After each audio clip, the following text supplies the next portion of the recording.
navele, canalizări, să ne facă actele la casă, avem o foaie temporală.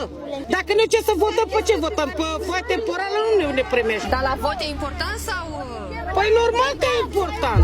La 44 de ani, această femeie se consideră deja bătrână. Ne spune că e și foarte bolnavă și munca îi dăunează grav sănătății. Câți ani aveți? Eu 40. Acolo să filmați. Așa. Eu sunt bolnavă de apăr pe scășă. Nu veniți să Ce aveți? Am făcut o depresie și preifor la gură. Preifor la gură. Ce ați pățit? Am făcut o depresie de la supărare. de multă supărare. Dar ce supărări aveți? Am multe, doamne, multe. Am bărbatul bolnav, am copii care se duce la școală.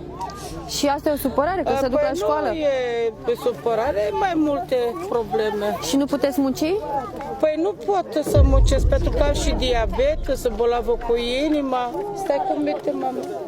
Am stat în spital și mi-a dat tratament și m-a făcut bine. Și aveți adeverință că nu puteți munci? Scrie acolo? Păi scrie, normal că scrie. Da. Nu are voie să muncească? N-am voie.